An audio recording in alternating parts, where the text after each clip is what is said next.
stadium. In a minute, Kent Forrester will kick it off for the Mustangs. Randy, any thoughts? Well, Roger, it's been raining all week, and one of the things you always wonder about is how is the track out there. On top, it's dry, but you never know. It could be a little bit slippery and wet underneath, and that probably will give an advantage to Shea Morenz in his passing game. As the old cliche goes, the receivers know where they're going, and the defensive backs have to react. So that may play a factor yet. The Cats have a lot of confidence in their offense, and they did want to take advantage of that right away. They will receive. Going deep for them in the middle will be Ryan King, and to his side, David Hamilton, also Damon Carroll back there, and up to receive a possible short kick is Chris Cloninger. And here we go, kicking off from the 40-yard line. The short kick taken by Ben Montgomery. It bounced once, and he picked it up. He's quickly wrapped up and dropped at the 33-yard line. Making the stop was Brian Chilton. Well, right away, we see a good example of the quickness of Lubbock Coronado. And it'll be interesting to see what the Cats do now. Do they use their size advantage? They average, Roger, almost 30 pounds more per man along that offensive line than the Coronado defensive line. The Cats come out with their customary 3 wide receivers, one back in the backfield. That's not David Hamilton. He's lined up at tight end for this first play. Shea Morenz fakes the pass and gives it to Hamilton. He has some room. He has a first down and 2 men to beat. He's at the 30 and knocked out of bounds.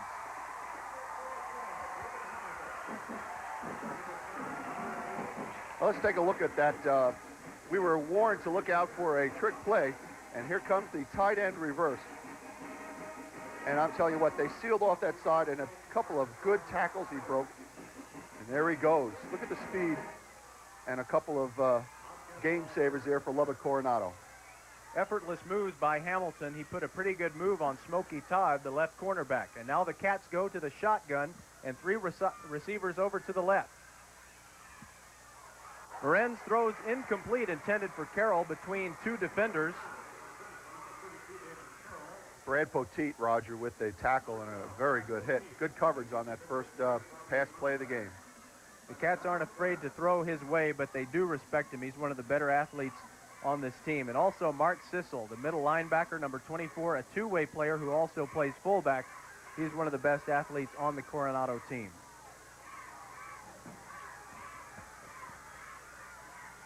Second and 10, Hamilton standing next to Morenz in the backfield.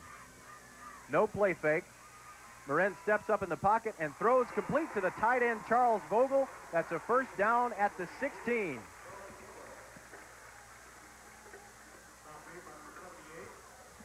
Making the play was Sissel again. So Shea Morenz, you know, Coronado has never faced anybody like Shea Morenz. Look at the arm of that. Beautiful throw. Morenz, of course, has racked up several thousand yards passing in his career here. The all-district selections were made this week, Randy, and we won't know what they are until all the teams from 4-5A are out of the playoffs, but we know Shea will be the first-team quarterback. Complete to Ryan King for a touchdown. Just a quick slant. Ryan King was uncovered. And the Cats have scored with 11:06 left in the first period. Well, if you wanted a fast start, there you go. Well, I tell you what, Coronado didn't know that they were going to throw. They do know now. Ryan King, a wide receiver, 155-pounder on a little bit of a post pattern from the left side, Roger. Wide open, and in he goes. Easy pickings, and now Byron Bodie will come on to try the extra point. The snap goes over King's head. Bodie picks it up. He's the second-team quarterback. He can throw, and now Ben Montgomery, who can throw, has it, but he's tackled. The extra point, I guess it was doomed from the start. So they'll have to settle for the 6-0 lead. You have to wonder if the jitters are a little going to play a role here. Fortunately for the Bobcats, Shea Morenz looks like he is under control. 6-0 now, Bobcats. Last time the Cats were in this stadium, they faked an extra point. Ben Montgomery threw a 2-point pass to Brian Butler, and that pulled them within 6 points of the Odessa Permian Panthers. That was not by design, though. No. Let's give you an idea of what we can look for now as far as Lubbock Coronado coming out. They finished 6-3 overall, 5-1 in district. The quarterback is Chip Beck, and as Chip Reed, and he is a good one, Roger. As opposed to Shea Morenz, who throws the ball, Reed is the leading rusher on Lubbock Coronado. He's rushed for over 500 yards, so keep an eye on him. It'll be interesting to get a look at him. We're told that he doesn't do anything specific exceptionally well except win. He's kind of a plodding runner, a big kid, really the biggest on the offense. The kick comes down to Gilbert Rodriguez. And he gets back to the 21. Making the play was Richard Barone. Roger, that last drive took four plays, and they went 67 yards in 4 plays. Very efficient, I would say. All right, wing T offense for Lubbock Coronado. Watch them. They are quick, and they will run a 60-40 percentage run-pass type offense. The dangerous man is number 41, Alvin Milton, lined up on the far side at split end. Reed turns and will keep it as a flag is down, and 4 Bobcats drop him for no gain.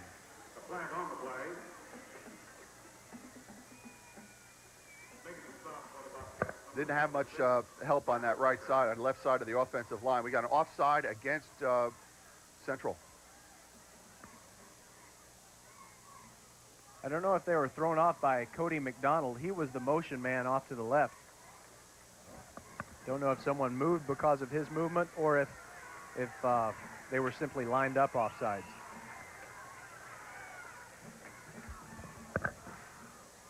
Okay, again, Roger, 60-40 run-pass ratio. Chip Reed is probably the most dangerous man. Watch him. A lot of times will scramble and gain valuable yardage. First and 5. He's going up against the 5-man front and the pincher defense of head coach Dan Gandy. He fakes once, and he hits Milton out here, who breaks 1 tackle and gets out of bounds at the 33.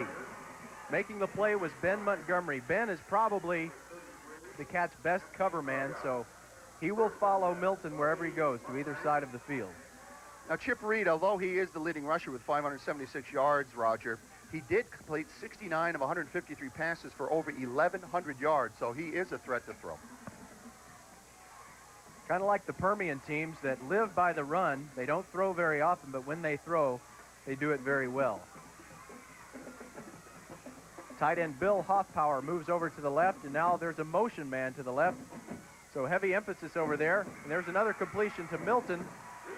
Montgomery fell down, but Kelly Bahill came in to take over for him, and also Chris Cloninger in on that tackle. It'll be 2nd down and 9. Roger, it looks like they're trying to feel out the Bobcat defense here with those quick passes, trying to use the speed of the receivers to just get open. Hit them real quick and then let them run. Use the athletic prowess that the coach said that their receivers have. They've stuck with their basic wing T early so far, but they may go to a 1-back set. If they do go to a 1-back, it doesn't necessarily mean they're going to throw. Handoff for a 1st down to Jimmy McGrew. So the Mustangs don't appear to be fazed by the Central Bobcats' quick scoring drive. They've banged out a couple of 1st downs themselves. Benny Jones with that tackle for the Bobcats. Here's the replay. Just a power sweep to the left, Roger. He gets outside, and again, that quickness. Watch Benny Jones right there. Boy, I'll tell you what, if he missed him, he might have been gone. All the way to the 48. Benny Jones, not very big, but the Central coaches think he is the Bobcats' best pass rusher. Now a split backfield, McGrew and Sissel, and movement by the tight end Hoffpower will draw a flag, and it'll be 1st and 15 for the Mustangs. Well, we're down to about 9:37 in the first quarter, Raj, and this game is going to be a quick one, I think. Safe passes. Morenz, of course, looks like he's going out to hit a high percentage, so that clock will move. So I expect a quick game if it keeps up like this. 9:37 to go first quarter. We mentioned the 1-back set, and the Central coaches have scouted Coronado and seen the 1-back set, but we may not see it tonight because they're facing that pincher defense, where on every play, the 2 stand-up defensive ends of the Bobcats will come and get the quarterback.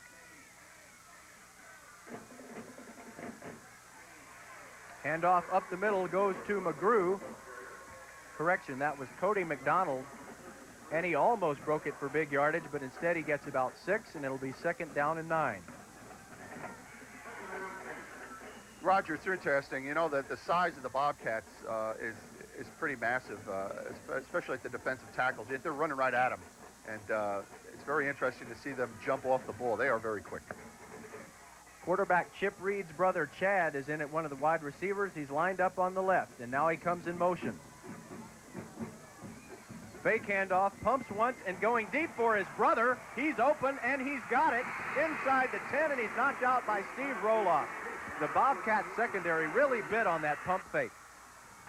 I'll tell you what, that's what happens, Roger, when you have a running quarterback and a leader such as Chip Reed. They did bite on that play action. That one's all the way down now, Roger, to the 6-yard line where it'll be a 1st and goal. Very convincing fake. It looks from here like Chip Reed has those big hands, and he can really make a strong pump fake with the ball. Steve Roloff, the free safety, is always the tackler of the last resort, and it's a good thing he was there. 1st and goal, they marked it at the 6.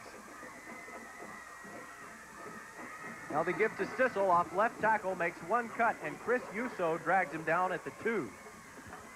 Beautiful block, Raj, by Brian Barnett, the tackle, 184-pound left tackle on that left side. Made a nice hole, got it all the way down to about the 1.5-yard line, and we're just about 1.5 yards away from a tie game here. Barnett doesn't start on defense, but he does play a lot on defense, so he's essentially a two-way player and another one of the best athletes on the Mustangs. Milton wide left, and we have what could be a tackle-eligible play, but now it's been aborted by a flag. Number 60, Nathan Kennedy, moved over outside of left tackle, so he could have been eligible for a pass. You know, I was talking to Coach Butch Henderson of Coronado, and one of the things he says, one of the strengths of his team is they're very smart. And look at that. I mean, they didn't gain much on that, but they did disrupt the defense. The penalty moves it half the distance to the goal line. It's 2nd and goal at the 1. The give to Sissel, and he bangs in for the touchdown. We're tied.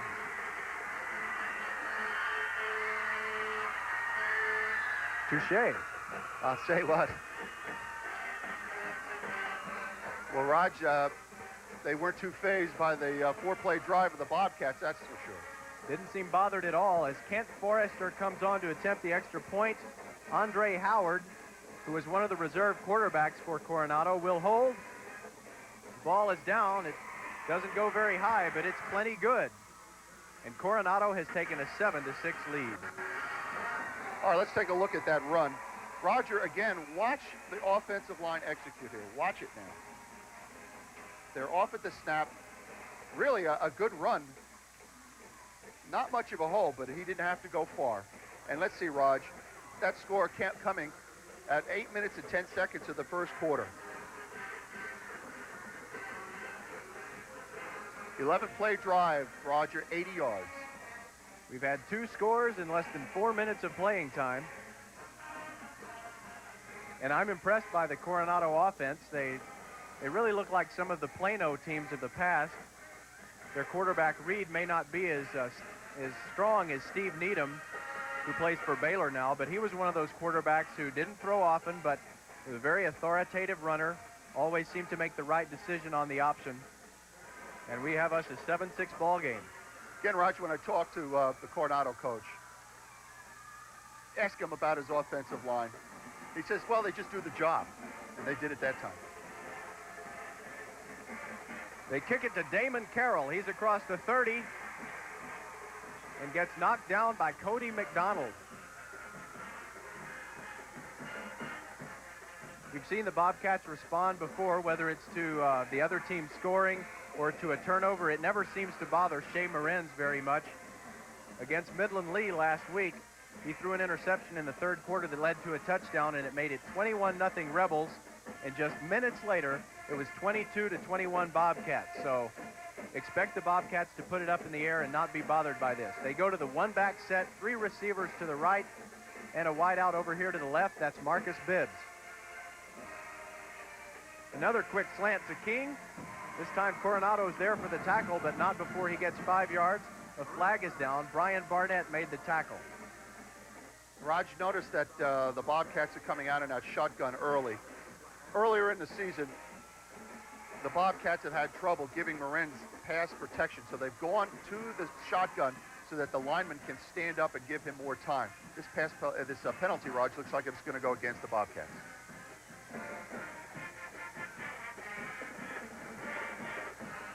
Ineligible man downfield. I guess you get that a lot on a quick slant because the linemen don't drop back and form a pocket. That'll make it first down and 15. You mentioned the shotgun. When they played Midland Lee last week, they used it about 75% of the time. They don't intend to do that this week. They just wanted to use it a lot so they could look at it. So we will see it, but not as much as we did last week against the Rebels. We do see it, however, on first and 15 from the 24. Maren's changing the play as he does about 30 to 40% of the time. Drops back in a little half roll to his right. Throws incomplete for Carroll, who appeared to slip when he made his cut at the 42-yard line. Roger, that, believe it or not, is probably the first incomplete pass of the ball game. Smokey Todd had the coverage for the Mustangs on that one. Check that, Roger. That's Maren's second incomplete pass. And the pass was there. It's like you described the field. It's dry on top, but a little bit under the surface. It's a little bit slick, and I think Damon's foot just went out from under him when he made his last cut. Second and 15, same formation. Inside handoff to Hamilton. Spins once and gets away. He's back to the original line of scrimmage and fighting for the first down. He's out to the 37, and that will leave him within 3 yards of the first down. Smokey Todd and Brian Smotherman in on the tackle. David Hamilton, a 175-pound tailback, Roger, a lot of his own effort. He was dead at the line of scrimmage.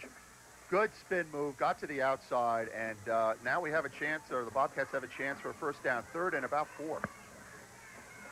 Charles Vogel, the tight end, is back in and playing a true tight end.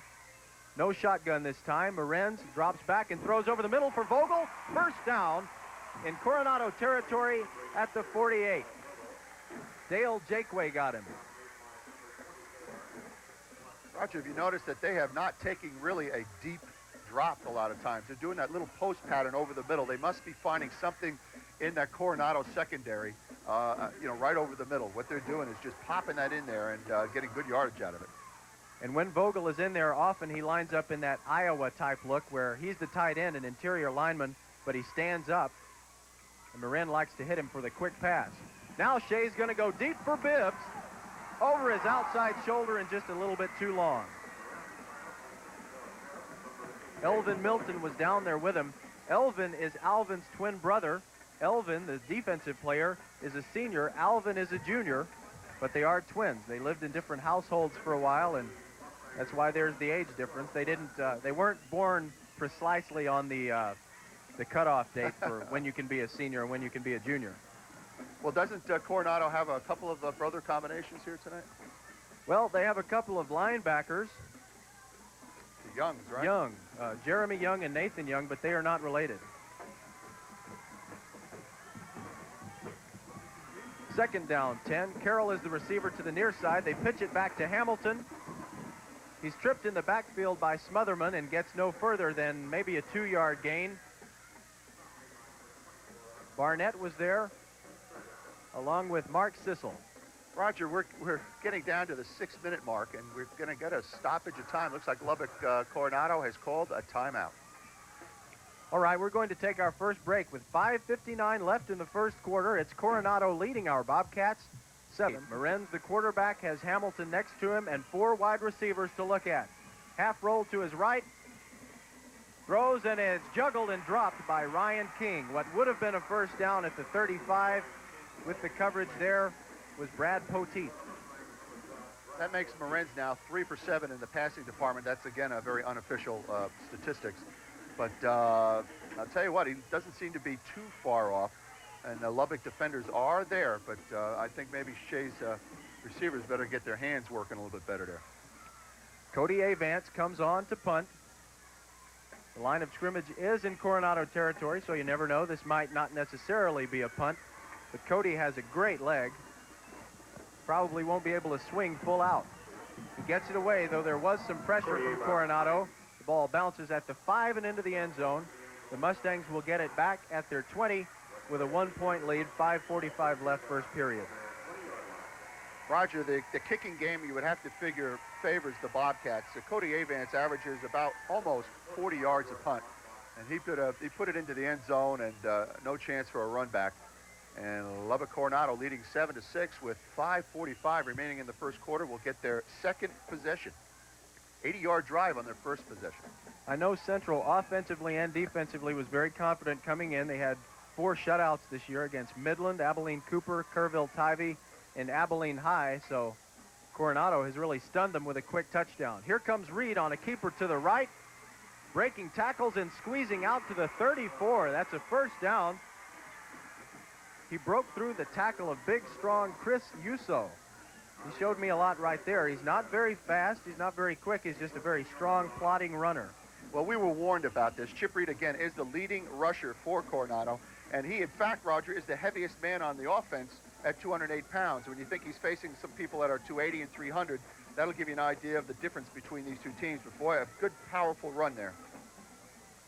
Now an inside give to McGrew, and he hurdles a couple of guys and gets close to another first down at the 44. And getting him that time was Rondrick, beg your pardon, Rondrick Bowman, the cornerback. Again, Roger, they're keeping the ball on the ground, keeping the Bobcats defense off balance. They're going to measure here. This is going to be close for that first down. On the play before the keeper, we saw the guard, the right guard for Coronado, Matt Hyatt, who did a great job blocking out on the pincher, Richard Barone. The Central coaches had hoped that Coronado would have to keep a back in the backfield to block those pinchers and maybe take one receiver out of the pattern. But as long as they can pull a guard and kick out the pincher and make a play work like that, they can have their usual number of receivers out in the pattern when they decide to pass.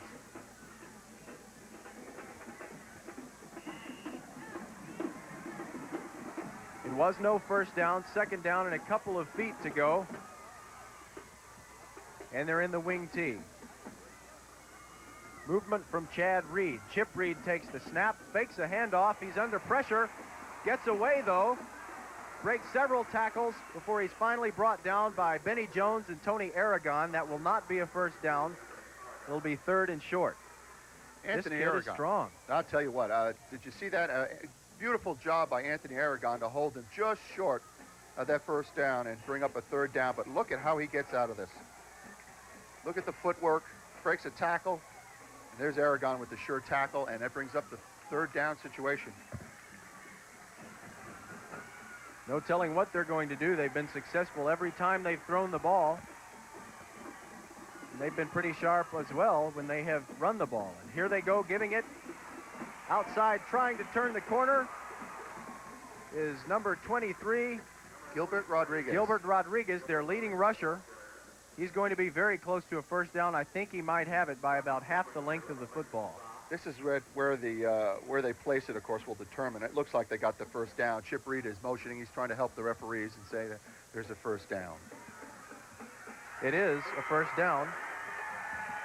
Bobcat defense looking a little puzzled. They probably thought that they would have an easier time stopping the Mustangs. We're going up to the 4-minute mark now, coming down to the 4-minute mark in the first quarter as that clock continues to run. 7-6, Lubbock Coronado.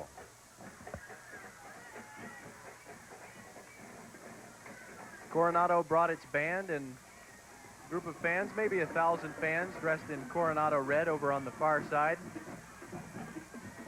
A lot of movement before the setup for the Mustangs. McGrew started to go in motion and they threw the flag. I think it's delay of game. The old momentum killer, Raj, that 5-yard penalty. Roger, they're getting outside a lot. If you notice, the Lubbock Coronado is going around the ends, and with the pincher defense that the Bobcats have, that's got to be some concern to the Bobcat defensive coordinators on this, because they are getting outside. They're getting, the guards are pulling in fine shape and opening some nice holes. Facing a 5-man front again is Chip Reed.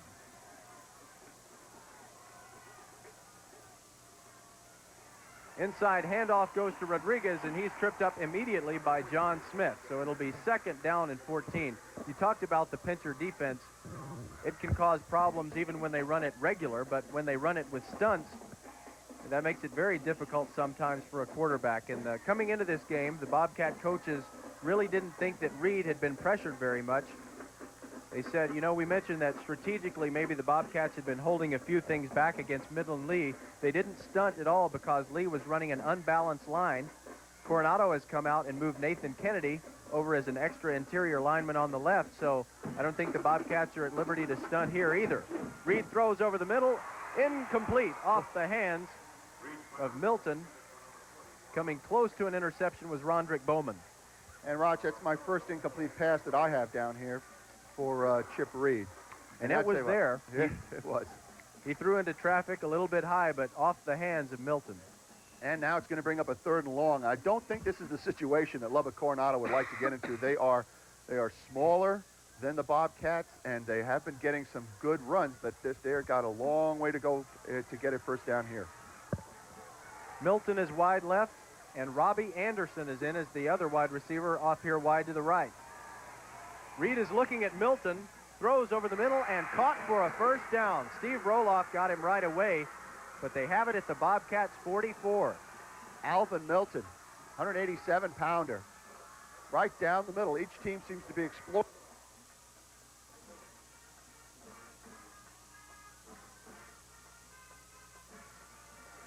I must say I'm surprised, as Central coaches and players have to be, that, to be honest, they really did not think that this Coronado team was as good as Lee or as good as Permian.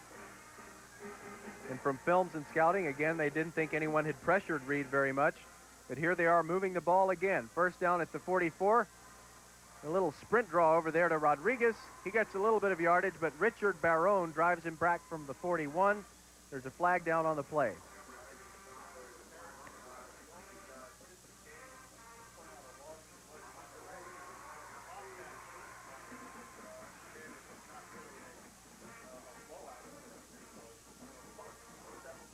Comparison. We're having a little bit of trouble with Randy's mic, but we were mentioning that the defense of Coronado has been very impressive. They only gave up 6 points in their last 3 games. Those were wins over Amarillo Tascosa, Amarillo Paladuro, and Amarillo High. And they came out on top after winning 5 of their last 6, the winners, the champions of District 3 5A. Well, let's see if you can hear me now down there. That was a holding penalty back to the Lubbock Coronado 48-yard line. The Mustangs face a 1st and 16 after the penalty. The line of scrimmage is the 48. Motion from McGrew, a 1-back set, and Reed's going to keep it inside the 45. Back to about where the original line of scrimmage stick is. Chris Yuso tackled him after a gain of 6. Reed again with just a simple keeper around that right side, using his strength, using his quickness. Bobcat pincher is just holding on, and that'll bring up a 2nd and 10. The Mustangs haven't scored many points this year.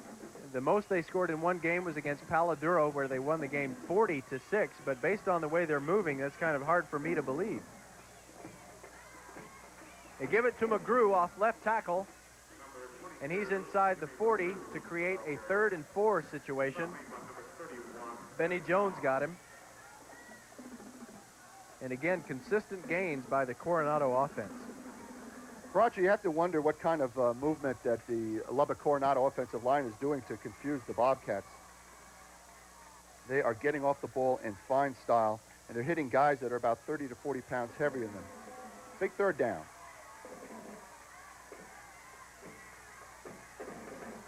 Again, a lot of movement. I think maybe Central is a little bit confused. There was a timeout called by Chip Reed.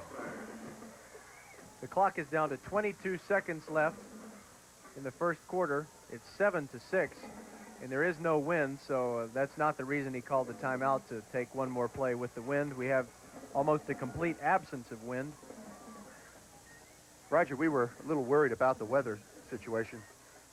Earlier they had a 60% chance of rain out here, and we were a little bit worried about the conditions that we would face here tonight. I asked the Lubbock Coronado coach about the weather conditions, and he is not worried about it at all. He said we played in 14-degree temperature, in the snow, in wind, in the rain, and they did very well. So the weather situation, that didn't bother him. The one thing he asked, though, would it be warm? And fortunately, it's in the upper 50s, so he's getting a nice night. This is as close as we could expect to warm about halfway through November. It's really beautiful. It kind of reminds me of the weather in Houston, where there's a little bit of humidity, a little bit of haze. But I don't miss that wind one bit. Again, a five-man front. And Reed, it looks like a busted play. He turned for a running back who wasn't there, and suddenly Chris Uso was on his back. And that'll create a punting situation at the 40-yard line. Well, I'll tell you what, that time the Bobcat defensive line really got off the ball in fine shape. Chris Uso is about the last Bobcat an offensive player wants to be hitting him from behind. And that's the end of the quarter, Raj. I'll tell you, there's the replay. 240 pounds on the back of Chris Reed. We've played 12 minutes, and the score is Coronado 7, and Central State ready to punt is Andre Howard. According to Randy's records, even though Coronado didn't score, they did keep the ball for 14 plays. The fair catch is called for and made by Ryan King at the 13-yard line. I think Coronado, they would have liked to have scored on that drive, but to keep the ball so long, it's almost kind of like the New York Giants were approaching the Super Bowl against the Buffalo Bills, a high-powered offense, and what you want to do is keep them off the field, and they've done that for most of the first 12 minutes of the game. Let's see if Shea Moran starts going to those post patterns across the middle again, Raj. They had success, especially for the long ones here. Let's see if he goes back to those. Three wideouts, Hamilton in the backfield, and Vogel is the tight end. Lorenz rolls to his left, gets a little bit of pressure, breaks one tackle, has one blocker, turns it outside, and he will run out of bounds near the 20. A good gain on first down, but good coverage back there by the Mustang secondary. Roger, a real impressive zone defense by Coronado. Each of the receivers had one or two men standing right next to him, and Morenz had no place to go with it, but he picked up some nice yardage with the run.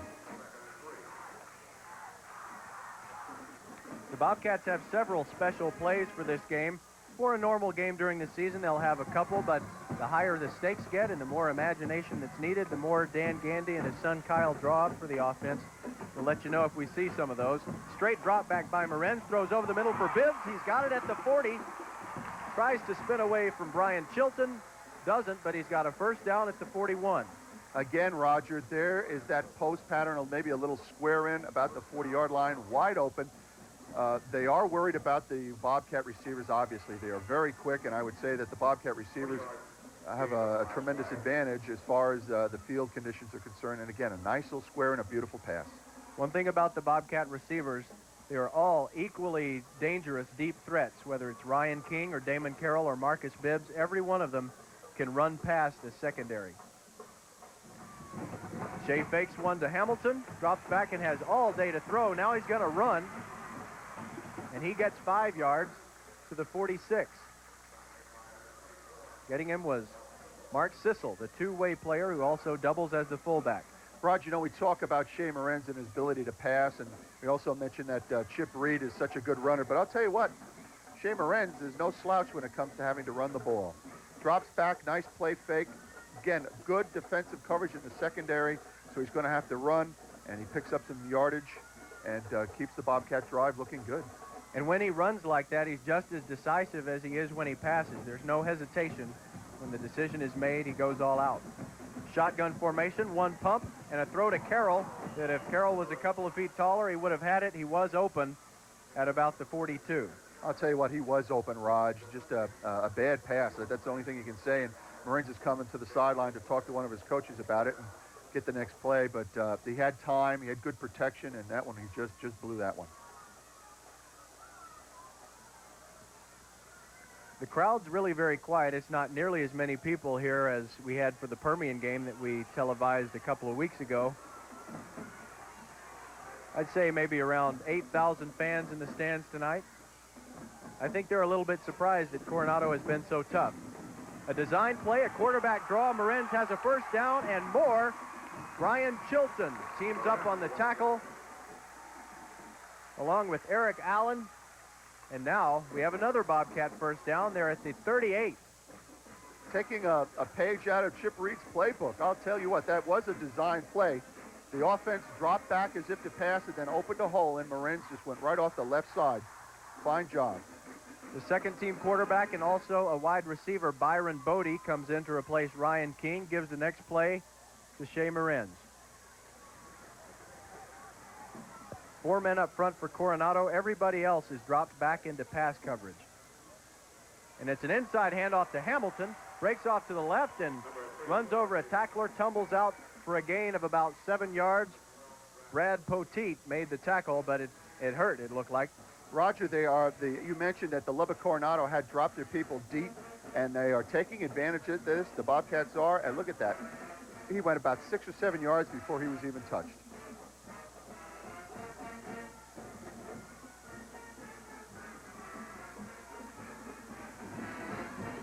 The Coronado band is not far away from where the Central Bobcats are trying to get their play called, and they've stopped playing now, but they were going there for a while. Big band. Blitz. Morenz faces a blitz, almost gets away from it, but not quite.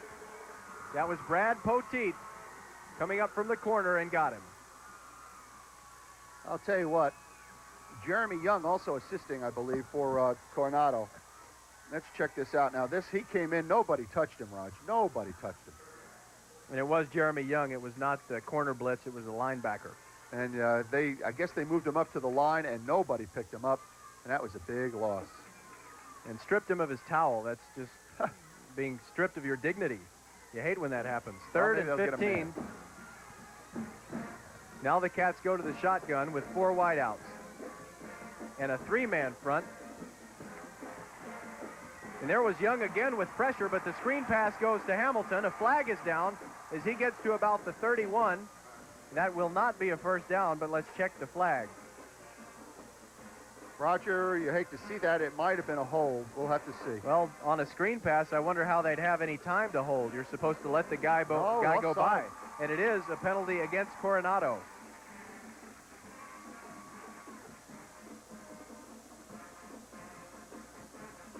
So the Cats, I think, will take this penalty, so it will still be 3rd down. If they took the play, it would be 4th and 3 or 4 to go.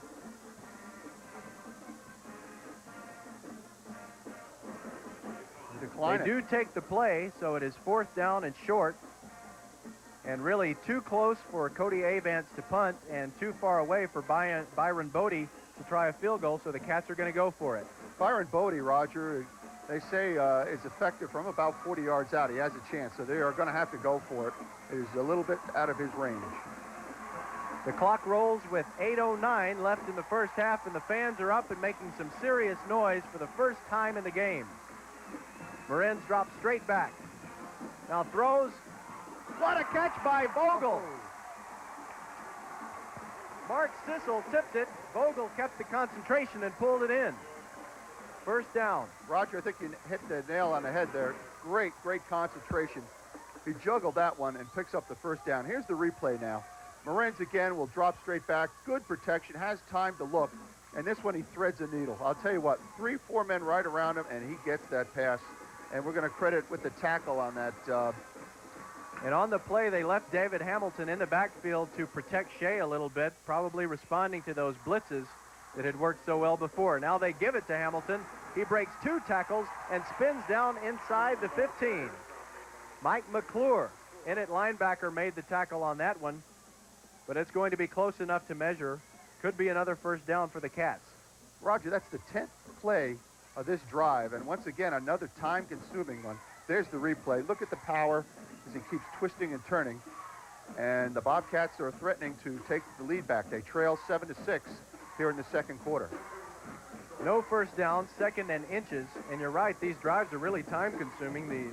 The defense, when it's off the field, could go down Knickerbocker and get a hamburger somewhere. Fake handoff.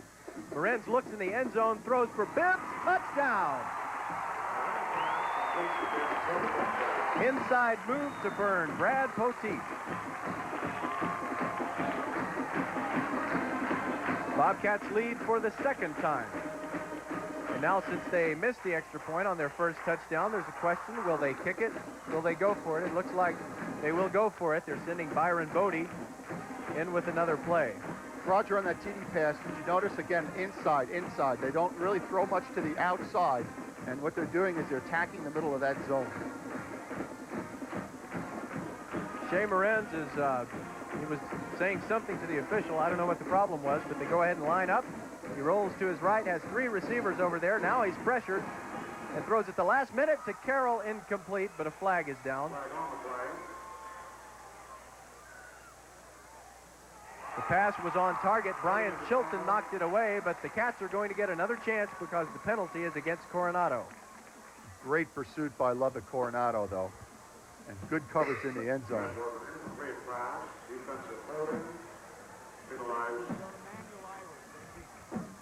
So the Cats again will go for two, try to get that extra point that they missed earlier back on the board. They lead now 12-7.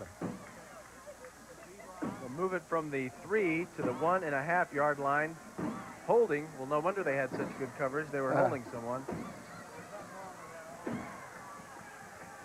touchdown comes with 7:05 left in the half. The Cats are going to try to make it 14-7. Different formation. Just two wideouts, and they give it to Hamilton, and he just kind of shoves his way into the end zone. Good job by the Cats, working on a quick count. Again, a flag is down. Illegal procedure against Central. Well, I'll so tell you both what, teams have made the play to do what they wanted to do on this conversion attempt and erased what they did with a penalty. That's what you get sometimes when you try to go with that quick count. Not everyone gets set in time. Raj, the Bobcats completed an 87-yard, 12-play drive. I'll tell you what, we've seen some real long drives. Lubbock Coronado has really had only 2 possessions in the whole game. This is the 3rd possession by San Angelo. So that'll give you an idea. Both offenses appear to be doing what they want to right now. It looks like a passing situation, so the Cats go again to the 3 wide receivers, King, Carroll, and Bibbs. Shea has looked at all of them by now, and now he throws deep. Caught by Bibbs for the 2-point play. Shea rolling out, biding time for himself, and never got happy feet, composed all the time, and Bibbs worked his way to the other side of the field, and with the strong arm, Shea got it over there. All right, we're going to take a break with 7:05 left in the half. The Cats have assumed... All right, here's the replay, Raj.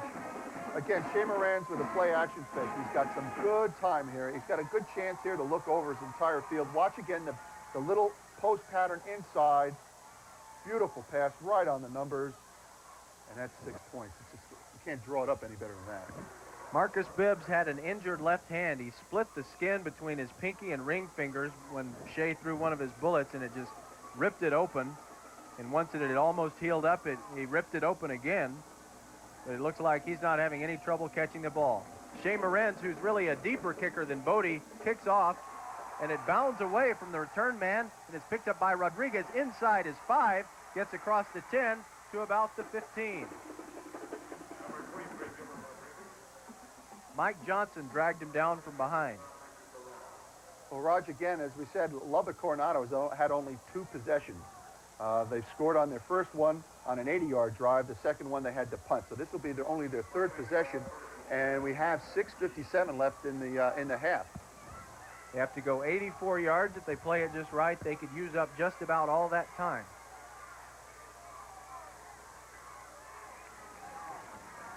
Again, they move Kennedy over to create an unbalanced situation, and they give it up the middle to Rodriguez, who gets about 4.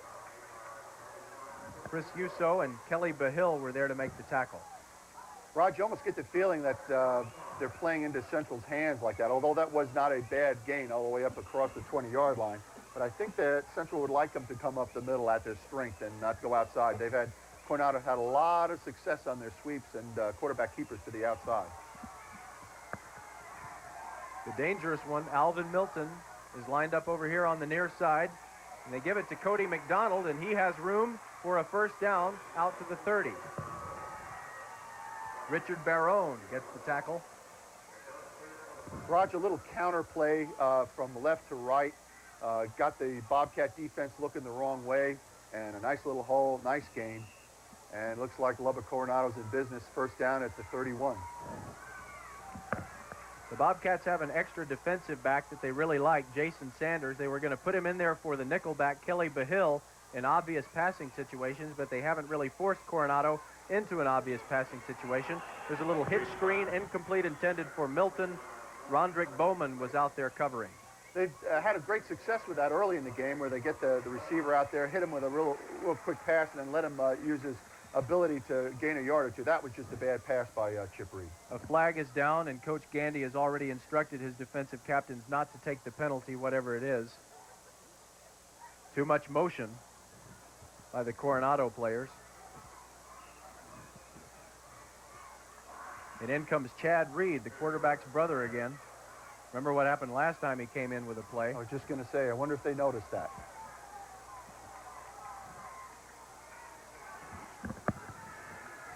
Wing T to the left. They give it to McDonald again. Same play that worked for the first down before. He's got another one, and if not for Kelly Bahill's ankle tackle, he might be heading for the end zone. You hit that right, Roger. That was a nice tackle. And once again, the exact same little counter play off the right side. Was little offensive lineman for Coronado being very, very quick. Watch the hole open here, Raj, as we go for the replay. Look at as the guards pull, and look at that. Good blocking downfield. Look at that, and a nice diving tackle. And Chad Reed cracked back on Tony Aragon. That made a big difference. Now a counter play to Rodriguez. He spins ahead for 2 or 3.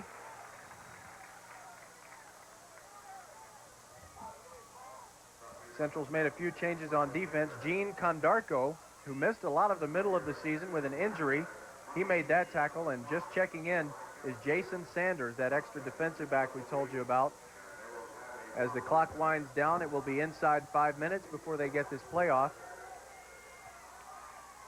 They may be expecting Chip Reed to throw. Unbalanced situation again. Nathan Kennedy moved over, fake handoff, straight drop back. He gets a little pressure. He's going to try to run to the outside, but Richard Barone and Roderick Bowman say, not this time.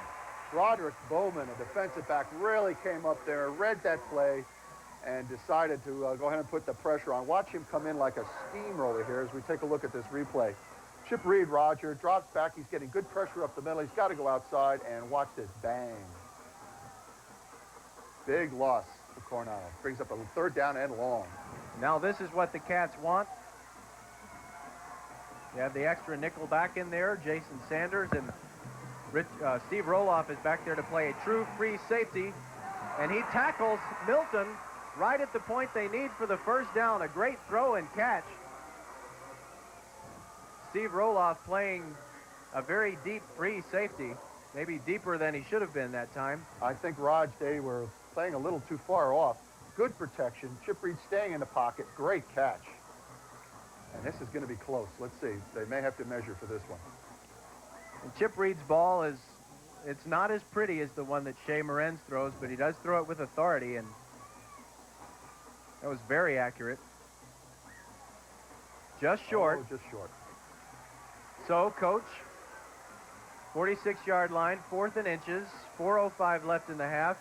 You go for it and take the risk of giving the ball back to Central this close to the end zone. I think you have to go for it. You want to keep your offense on the field and keep it away from Morenz. Show some faith in your offensive line. Here we go. The fans are up again. Wing T, Brian Barnett shifts over. And they have the first down easily. Sissel down to the 43. Roger, nice. Again, going to the outside, cracking down on that defensive line. Again, showing some confidence in the offensive line. That's got to help your offense. When your coach says, hey, it's 4th down, and let's go for it. And they did, and I'll tell you what, that's got to boost them. It's been a very even game so far.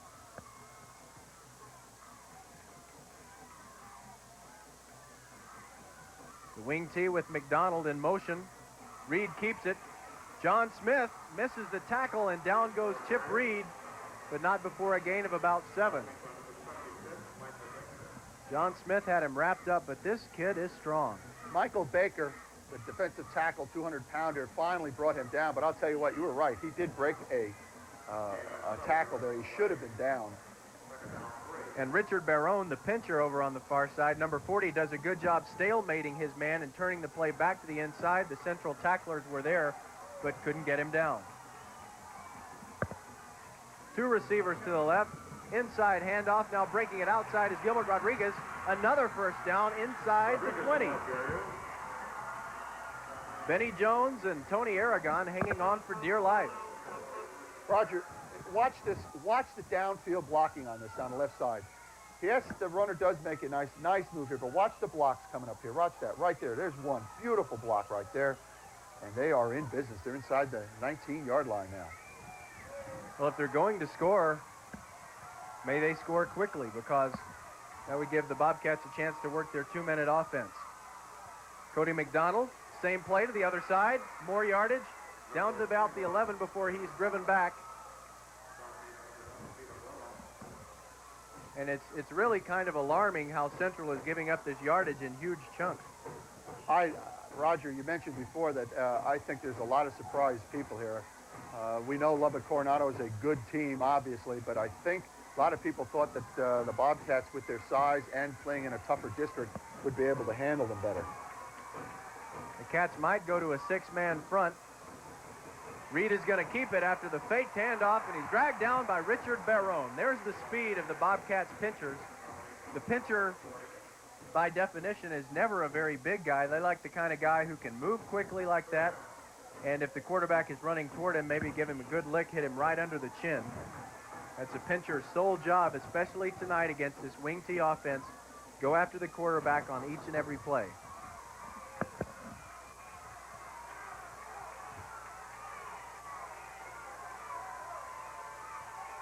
McDonald has it again, and he doesn't get very far. That's Richard Barone makes again. Sure. And a 4th down. Well, now Rod, what do you do now? It's about 4th and 3. The clock is inside a minute. 57 seconds and the clock is running. They are going to go for it, and I'm not sure I agree with this. You're close enough for a chip shot field goal. Roger, Ken Forster is the place kicker. His range is about 35 yards, so it would be, I think, a little bit over his range, so they're going to go for it. Jeff Wayne is in as his extra receiver, but they hand it off to McDonald, and I don't think he has the first down, but it's going to be close. The clock stops with 34 seconds left, and the officials are going to ask for a measurement. Watch Anthony Aragon on this replay, Roger, here, number 33, the linebacker for Central, make the saving tackle here. A little pitch to the outside. He slips a little bit, if you notice that, just inside the 10, and this is going to be close, but I think he's a little short. Bobcat ball.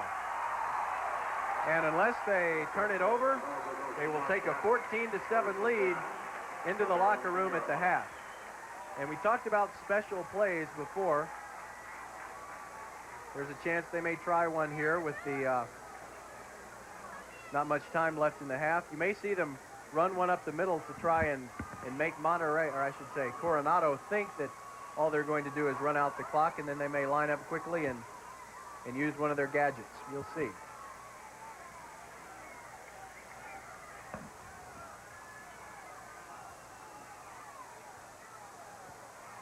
Shea drops back. He was in his end zone for a second. Now he throws as far as he can, looking for King. He's got it at the 42. The clock stops with 24 seconds left to move the chains, and my goodness. Shea threw that ball 50 yards in the air across the field, and now Central tries a timeout. So the clock will stay right there, 24 seconds left. Roger, if anybody had any doubt as to Shea Malenzi's arm, I'll tell you what. Did you see that? He rolled over to the right and fired that down as far as he could go. The Coronado defense had to be a little bit disappointed in that.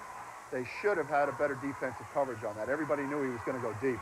By the way, Roger, going back to that last Coronado drive, although they did not score, again, a 14-play drive, another long drive, both teams going up and down the field. The difference in this one may be Shea Marin's as far as being able to finally put the ball in the end zone. Has just one or two more weapons to be able to do it. When he makes a play like that, the secondary always seems a little bit surprised, kind of like the Miami team was back in '84 when Flutie threw that miracle pass. They just don't think he can throw that far, and they stop moving their feet and settle down, and then suddenly the ball goes over their heads, and they're just amazed. That was kind of like the pass that Shea threw for a touchdown to Damon Carroll, the second touchdown in the Permian game. They do not go from the shotgun. Fakes once, has time, now throws, complete to Bibbs at the 20, sits down, another first down, and the clock stops at 17 to move the chains. Shea is ordering them up to the line. He's getting a play from Coach Kyle Gandy. Chains aren't set yet. Now they are. Clock running at 16. Now it's down to 12. Snaps down to 8. Throws it out to Hamilton, who needs to get out of bounds, or at least call a timeout. 3, 2, 1, and the clock has run out. Wait a minute. The scoreboard clock shows 0, but the officials are waving for a timeout. Looks like Central might have missed a golden opportunity here. The Coronado team and coaches started heading for the locker room, but apparently the officials are going to say that Central asked for the timeout before the clock expired. And Hamilton, I'm sure, will be told by Coach Dan Gandy that in future situations just like that one, don't turn left, turn right, and go out of bounds. They almost missed an opportunity to give themselves a 10-point lead. Roger, you're right there. I'll tell you what, this was almost a big boo-boo here. Nice little flare pass out to the right side. Nice moves here, but now he should be going out of bounds to stop the clock and maybe set up a field goal here. And it looks like that's what they're going to do right now. And this effort here will probably be somewhere around, 33, 34 yards. Byron Bodie from the right hash mark. Ryan King will hold. And it looks like Coronado has seen the Permian film. They know that the Cats can fake this play, but it will be a kick, and it's not going to get there. Cats go into the locker room at the halftime, ahead 14-7, so the controversy is now a moot point. So the same thing happens that would have happened if the Bobcats had not been allowed to attempt the field goal. Again, that was well within Byron Bodie's range. He just did not get a very good kick at all on that. Based on the flight of the ball, I'm not sure he got it set like he wanted to. But what a first half we saw. Both offenses controlled the ball for a long time. Very good execution. No turnovers. Comes down, bounces at the 1 and through the end zone. The Mustangs will start from the 20, and I sense that maybe they need to do something on this next possession, because if they don't and the Cats come back and score and it's a 14-point game, Central will have Coronado right where they want them. Raj, again, Lubbock Coronado, their strategy, I'm sure, was to keep the San Angelo Central offense off the field. They did that with 5 minutes more possession in the first half than Central had. But I think you're right. They've got to get back in this game because San Angelo Central has shown that they can score from distances far out. Chip Reed has Alvin Milton and Robbie Anderson to throw to. That's Anderson going to the far side of the field. They give it to Cody McDonald, and chopped down in the backfield for a loss by Ben Montgomery. Oh, correction, Tony Aragon. That's right, Anthony Aragon, the 160-pound linebacker, threw all that 160 pounds in there. Kind of a slant attack on that time by the defense, and you got to see if any kind of adjustments were made at halftime by Central. Lubbock Coronado had great success on the ground, especially when they were attacking outside. Aragon and the Mustangs middle linebacker, Sissel, have very similar roles. They're in on almost every tackle. Hit screen to Milton. Gets through the tackle attempt by Rondrick Bowman, but then tackled by Jason Sanders. Short gain. 3rd and 7. Another obvious passing situation, so the Bobcats bring out Big John Smith. And Sean Carter is in there at nose guard. Look for the Cats maybe to blitz a little bit more. Straight drop back. And Reed throws to Milton, who is belted as he comes over the middle. What a hit by Chris Yuso. Boy, I'll tell you what, Roger, he had him scoped out. I'll tell you what, he dropped back, and if we have a replay of this, wait till you see the hit. I mean, he timed it just perfect. You might want to turn away. This is one of those head snappers. But the Milton is a tough kid. He bounced right back up. Bang. I tell you what, Lubbock Coronado is going to have to start throwing that ball downfield. Reed punts. Carroll fields at the 40. And 2 tacklers bring him down. Andre Howard came through, and that's where the Bobcats will start. 1st and 10, great field position, and a 7-point lead. Well, the fans seem to be getting into the game. It was kind of a quiet first half, Roger. The San Angelo Central crowd, I think, is a little stunned by Lubbock Coronado staying in it, but they seem to be waking up now. And the Bobcats will have it 1st and 10 at their own 41. Bobcat offense, even though that last drive didn't produce any points, really seemed to be heating up. They're going to come out throwing again. Moran's almost waited too long now. Back down the middle for King, and he's got it. Now he fumbles. That's a catch and a fumble. So it's 1st down, Bobcats at the 18. Just to show you, King had to stand there and wait for that ball. They bought so much time rolling out and held the ball so long that King had gotten behind everyone, and he just had to wait for the ball to come down. Roger, when you give the quarterback this much time, you know the defensive secondary is going to lose the receiver. Moran steps up into the pocket, and he lets this thing go. And watch this. I'll tell you what, good presence of mind to pick that ball up, keep possession. And he threw it from the 32 to the other 15, so if I can do some quick math, that's a 43-yard pass. Now quick out to Bibbs, who battles down the sideline and drags Brad Poteet inside the 5 to the 4. And I sense that Central is moving in for the kill. Once again, Rod, the receivers are not going to the outside. Morenz is just sustaining the outside move. The cornerbacks of Lubbock Coronado keep fighting on the outside, but then they go and do that crossing pattern in the middle, and it's wide open. This would be another one of these very brief drives if Central can punch it in. Hand off to Hamilton, up the middle, touchdown.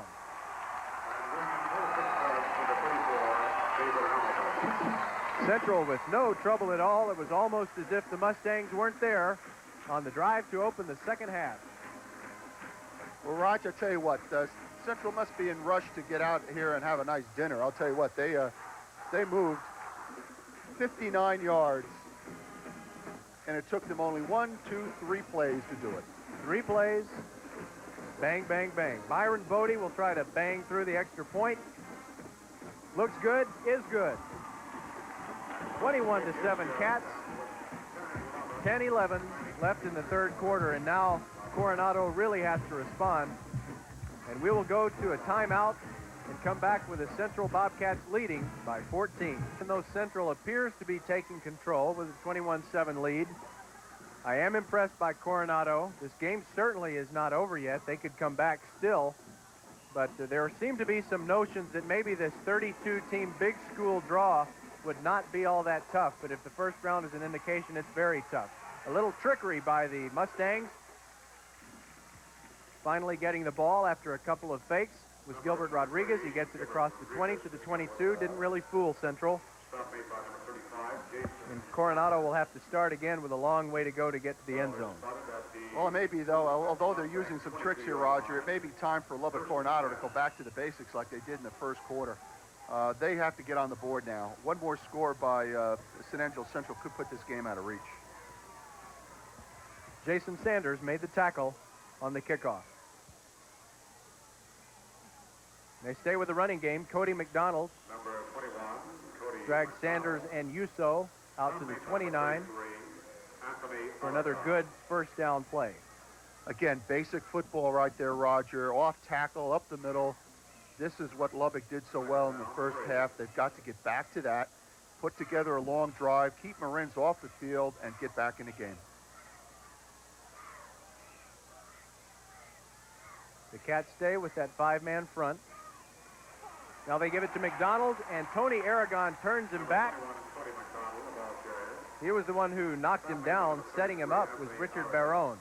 I was going to say, let's give a little credit to Richard Barone for this. Again, that little counter play, Raj, they had some success with that in the first half, but this time, as you can see, Barone held up the blocker, and that allowed the linebacker to go in there, Anthony Aragon, to finish off the play. Fred Lopez pulled, but he really bypassed all the tacklers. He pulled and was in the right place, but he didn't block anyone out.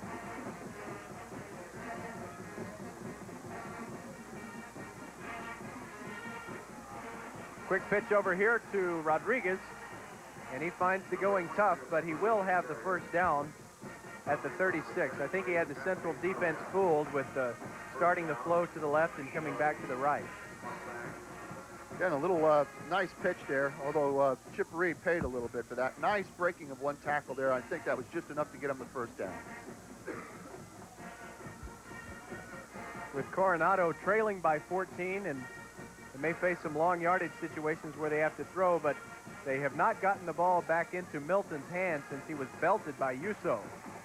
Time for Reed to throw. He throws it outside for his brother Chad, but too long. Good coverage by Rondrick Bowman, who was, well, Reed had a step on him, but he had forced him to the outside. I was just going to say that, Raj. He was open. A little bit better pass might have brought that down, but this is something that Lubbock Coronado's got to do. They've got to put the ball downfield every now and then and keep that Bobcat secondary honest. The Bobcat secondary has been creeping up and supporting the run defense. Throw downfield every now and then like that will keep them loose. John Smith back in the game at nose guard, replacing Gene Condarco.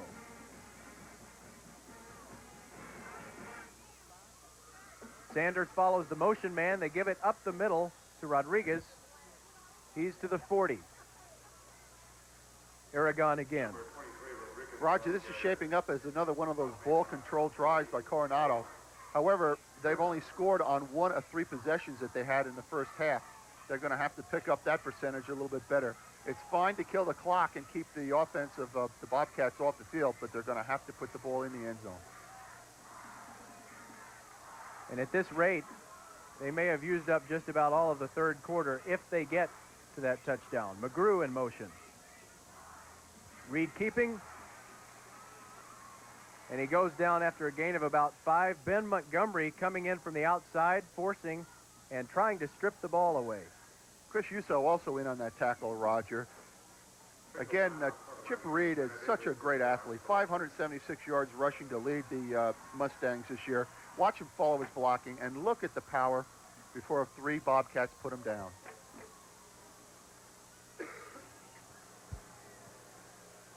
First and 10, Coronado, 44-yard line. And these guys are mistake-free. They seem like their execution is very solid. It's not fancy, but they do everything right. Reed drops straight back. He's looking at Milton, now looks the other way, throws a deep pass, and it's complete to Robbie Anderson and dropped. Rondrick Bowman wrapped his arms around him from behind right as the ball got there, and it squirted out. No catch, flag on the play. Roger, each team, well, it's a holding against the Bobcats, so that will move the ball for Lubbock. Each team had only 3 penalties in the first half. There were no turnovers, so both teams are executing very well at this stage. Penalties have not played much of a role in the game so far. In preparing for the game, the Central coaches noted that the officials in high school just don't seem to be calling offensive holding that much anymore. And, you know, talking about football at any level, you say that holding occurs on every play, and that may be true. But it seems like both quarterbacks and in some of the other games between other teams that we've seen recently, there must be a lot of holding going on. There's a short gain. McGrew goes up the middle, but John Smith and Chris Yuso are in his way. Chris Cloninger helps. Little off-tackle play, Raj. Again, they're trying to go up the middle, go right at the Bobcats' strength. That time, the Bobcats were able to crack down and just bury everybody at the line. Richard Barone wasn't in on that tackle, but he came up and stalemated that blocker and made the runner turn the ball back up inside where there was a lot of traffic. 2nd and 9, starting from Bobcat territory. And nothing doing on that one. McGrew got it, but John Smith tackled him immediately. Reed was trying to make that look like a pass play. Again, he tried to get a little play action, fake the play action, but again, great penetration by the Bobcats, and they actually lost a yard. Benny Jones made the first hit. This is what the Cats wanted to do on defense. They have Jason Sanders in there, who's a better pass coverage man. Kelly Bahill, the starting nickelback, is good at stopping the run, but he's getting to rest right now. Richard Barone blitzes, forces a fumble. There's a wild scramble for it, and Coronado will keep the ball. But Barone came untouched from the quarterback's right and knocked the ball free. Watch the rush from the left side, the bottom part of your screen. Bang, straight in, untouched. The ball pops free, and look at that. We almost had it. Central almost had it. Lubbock Coronado does recover. However, it's going to bring up a fourth down. Number 30, Jesse Morales, back after a few weeks. He's eligible again. Almost got the fumble recovery, and now Reed punts. It bounces once inside the 30 and down to the 23, where the Cats will start. The defense has done a good job. Jay Morenz and company get it back, leading by 14 with 5:05 left in the third. Roger, again, although Lubbock Coronado was unsuccessful in its effort, again, a 14-play drive, and it just goes for naught. That makes 3 14-play drives that have netted nothing on the scoreboard. And that's got to hurt. After a while, that's going to add up because you're actually killing the clock now for the Bobcats. 4 receivers in the pattern, and Hamilton in the backfield. Fakes the slant, drops back, throws, incomplete for Damon Carroll. I'm not sure, but I don't think Damon has a catch tonight, and he has been the big play man all year for the Cats. That's for sure. He's 5th in the state in receptions, Roger. He's got 15 touchdowns for Shea Morenz. Obviously, his #1 target. They've done a great job of shutting him down. However, they did not shut down the other receivers. Bobcats have too many weapons. They may be double covering Damon. That's letting Marcus Bibbs and Ryan King make their catches. Morenz feels a little pressure, buys some time for himself. He will keep it. First down, and out at the 43. Again, decisive. Did you see him, Roger, pointing downfield to tell his blockers where to block? I mean, that's a leader. That's a guy that has his head on his shoulders. He can't pass. Again, credit the secondary for Lubbock Coronado doing a great job. But what happens is Morenz gets outside that pocket, and he has been dangerous tonight. That's so frustrating.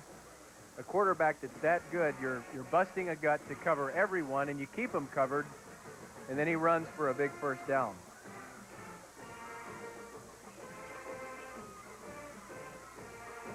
Shotgun. Hand off to Hamilton. Room. Close to another first down. Brian Chilton knocked him out of bounds. He had help from Brian Maloney. Brian Maloney is a player that the Central coaches talked about in reverential terms. They thought he was really going to cause problems, but we have not called his number much tonight at all. Smart play that last time by the Bobcats. You've got them thinking about pass. You go into the shotgun. It looks like you will pass. A little draw play, and that's 9 big yards. They're into Lubbock Coronado territory now.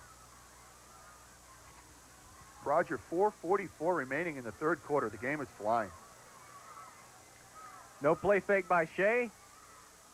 Now he throws a short hopper intended for Bibbs, incomplete. Third down and short. Not much to say about that play. Again, I think just a bad pass by Shea. That'll bring up a big third down. This is, I think, a point in the game now where Coronado's going to have to draw the line in the sand, so to speak. They're down by 2 touchdowns.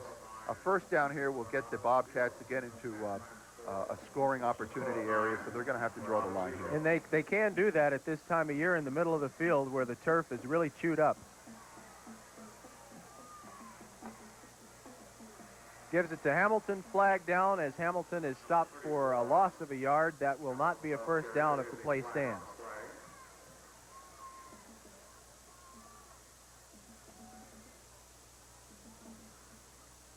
Roger, number 45, Dale Jakeway, 166-pounder for Coronado, went in there and really just put the hammer to him. Let's see, they seem to be conferring with Coronado on this play. If Coronado declines this penalty, which is illegal motion against the Cats, and they do, that will create a 4th down and a long one, or you might even be able to call it 2. Central sends in Cody Avance and the putting unit. But again, we know this does not necessarily mean they're going to punt.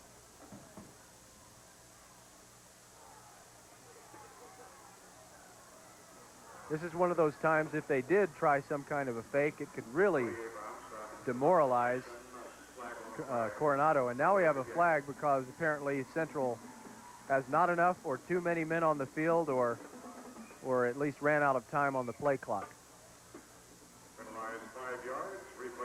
This is one of those penalties that doesn't hurt you too much because Cody would rather be able to kick it as far as he can. If he can get the ball to roll, might be able to pin the Mustangs back inside the 10.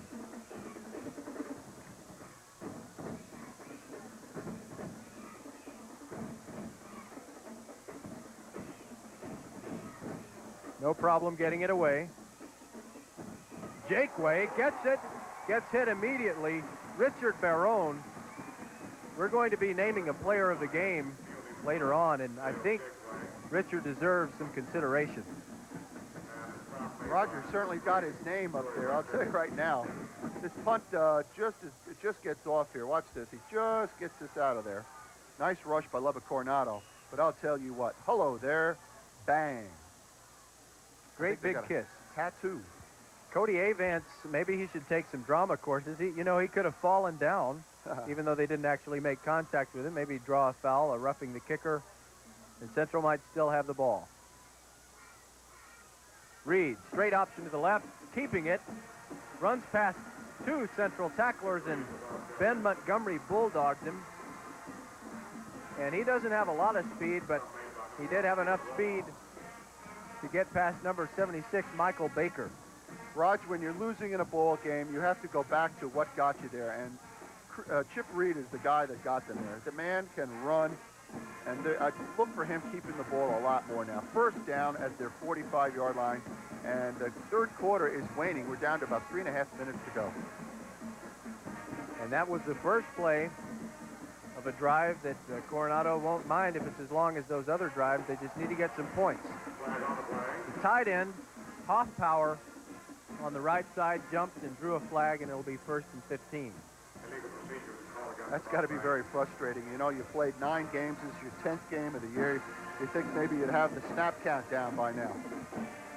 That's the first time we've called Hoffpower's name, and we didn't think we would call it a lot because in 3 games worth of films that the Central coaches watched on the Mustangs, they didn't remember seeing them throw to the tight end one time.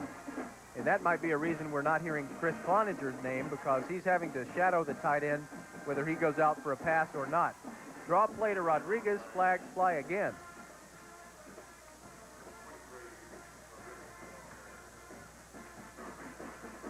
Illegal shift against Coronado. Coronado, this has got to hurt. They're getting sloppier as we go on here now. This is where they should be getting sharper as the game winds down. They're going to have to start getting on the ball, literally. And that one was declined, Raj. The Bobcats will take that run. 2nd and 15 from the 42. This is a situation the Cats really like because going in, they felt like they could win this game without having to pull out all the stops and use every defensive look. And one of the things they were going to use was the storm stunt, where they send Chris Cloninger in on a blitz, and that leaves the tight end to be covered by Steve Roloff, but they haven't had to give him that look. And as Reed tries to turn it up, he slips and gains maybe a couple of yards, and it will be 3rd and long. But the Cats are able to play their base defense. The only major change they've made is sending in Jason Sanders at nickelback in place of Kelly Bahill, because they're expecting the Mustangs to throw. But other than that, they really don't have to reveal what they might need to use later on if they run into a team like, say, Hurst Bell.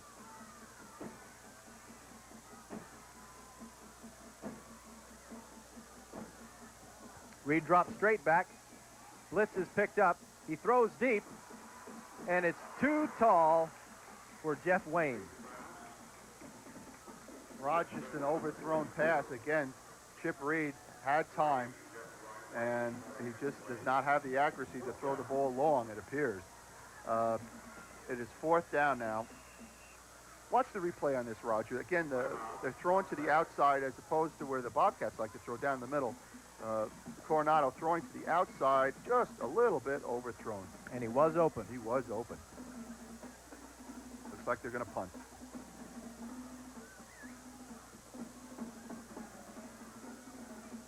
Central needs to be ready for a fake. Ryan King and Damon Carroll are the deep men.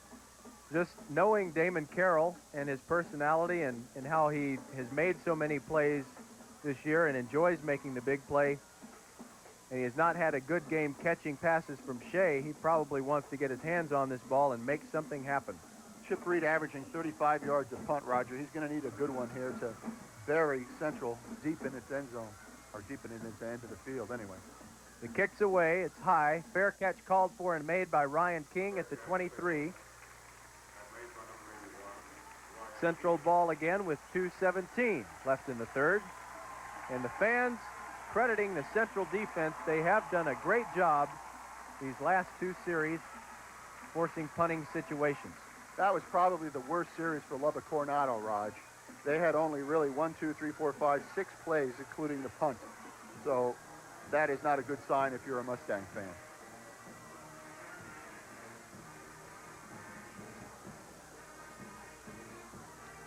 Regular set for the Cats. The receivers are Bibbs, Vogel, King, and Carroll. Lorenz rolls and throws for King, caught and pulled down at the 30. Dale Jakeway got him.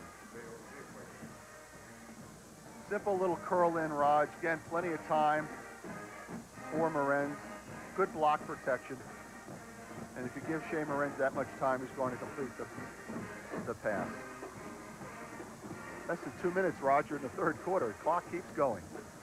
If you're looking for positive trends, assuming the Cats can hold on to this lead and move on in the playoffs, Shea hasn't thrown an interception, really hasn't come close to throwing one. Keeps the ball here, dives forward, a fine effort that will get him a first down. Arriving too late, Greg Jackson. Showing a little power, does Shea Morenz there. They take that, Chip Reed. Roger, if you look at the replay, really, he should have been stopped short of the first down here.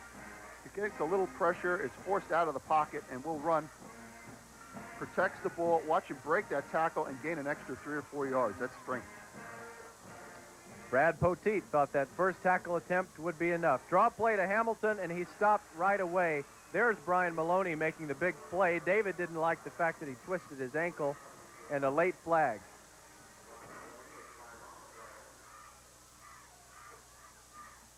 Coronado had that one sniffed out. And now they've called offensive holding. I think our first offensive holding call of the night. David Hamilton, Roger, is still burning about that tackle. As you said, it looked like the defender tried to twist his ankle there, and he is hot about that. Knowing David, he might tell Shea, change the play. Let me do something special here. Let me run it up the middle. Second and long, the Bobcats have not had as much trouble getting out of these situations as Lubbock Coronado. When you usually get Lubbock Coronado deep like that, it means bad news. But with Morenz, he has been able to pass the ball effectively downfield and get them out of these deep situations. Hamilton's okay to remain in the ball game. And here is the second and long try.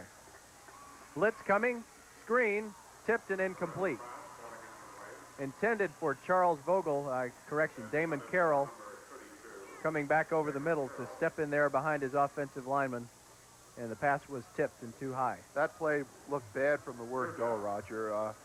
Coronado had too many people on the outside to protect that, and Morenz had to throw that a little bit high. I think he's really lucky that one's not picked off.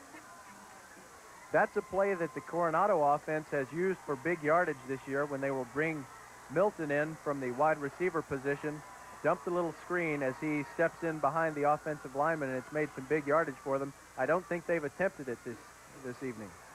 Morenz fakes the handoff to Hamilton, keeps the ball, throws it at the last minute to Hamilton, but it's out of bounds, incomplete around midfield. Coronado holds. That's something that they needed desperately. Bobcats still lead 21-7, and we are in the waning seconds here of the third quarter. Morenz with a beautiful fake there, play action to the draw, will roll right. He gets some pressure right about here, so he has to throw that, and that's just a little bit too tall. Jeremy Young got there just a little bit too late, but this is not nearly so painful a game as the last two have been for Shea, where when he was releasing the ball, he was taking some really tough hits. Flag down as Avance gets the punt away. It's not a very good one off the right side of his foot, so it does get a good roll inside the 40-yard line where Richard Barone will down it. I think the official saw some movement in the central line before the snap. Boy, there's a lot of dirty laundry on that field, Roger. I see 4 flags. Well, we had great execution in the first half and really a very entertaining game. It has slowed down. We got a roughing the punter also. Cody Avance, yes, he was nailed by Jeremy Young. And maybe offsetting fouls. Really, the way he was hit, we're lucky Cody's okay. He seems to be walking around with no problem. Well, Roger said he should have faked it that other time. This time he didn't have to fake it. Well, we do have offsetting. We do have the offsetting penalties. And fourth down again. 21 seconds remaining in the third quarter, 21-7, San Angelo Central. And the weather conditions haven't changed, so there will be no advantage or disadvantage for Coronado as it tries to play catch-up in the fourth period. Old Glory hanging limp at the south end of the stadium. This is a better kick by Avance. Dale Jakeway at the 27 breaks a couple of tackles, still spinning, still fighting, out to the 38, and a late flag will come out as Hamilton will be accused of spearing Dale Jakeway, and that'll give Coronado the ball in Central Territory to start what they hope will be a catch-up drive. Not a very smart play, I'll tell you. When you have the game under control like that, I know you get a little enthusiastic like that, but really not a very smart play. And as you can see, Coach Gandy not happy, though, with the call, but still. This may be the last play of the third quarter, but first they have to mark off the personal foul penalty against Central.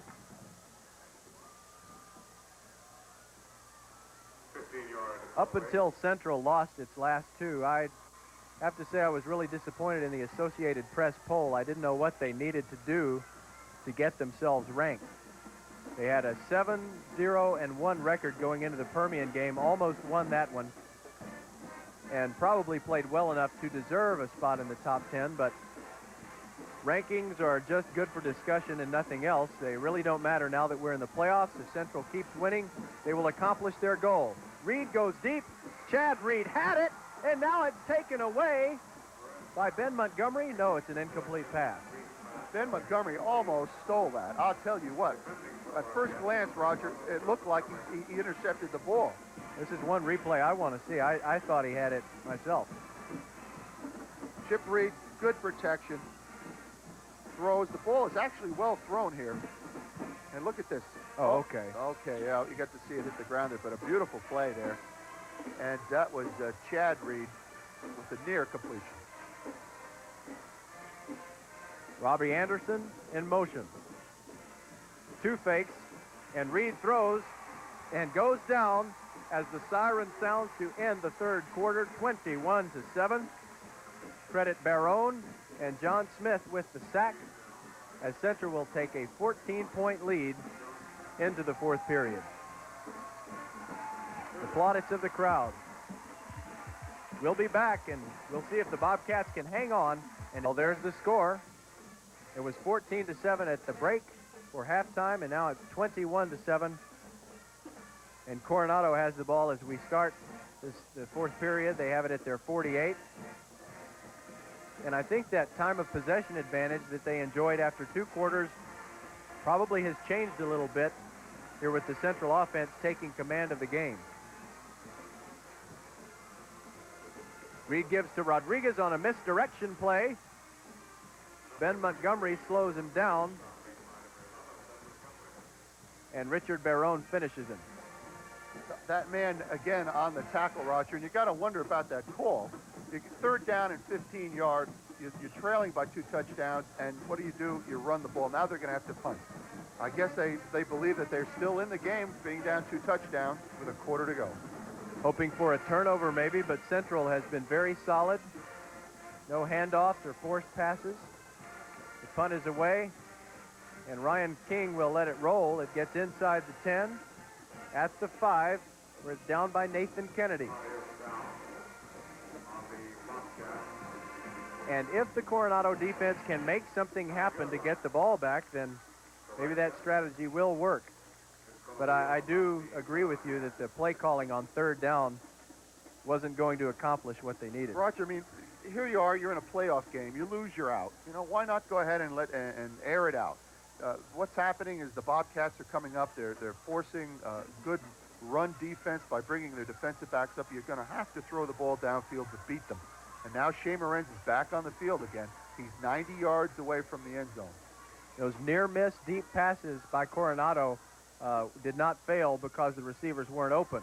Slant to King, complete, 1st down.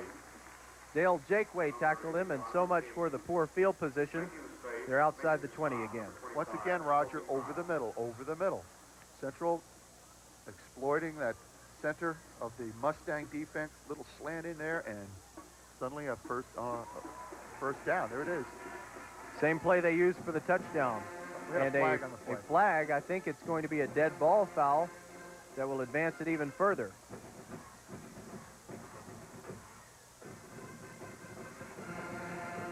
Chop block, Roger. Chop block. Coronado. Maybe a defender trying to get back at the offensive lineman for what he thinks is a holding call that was never made.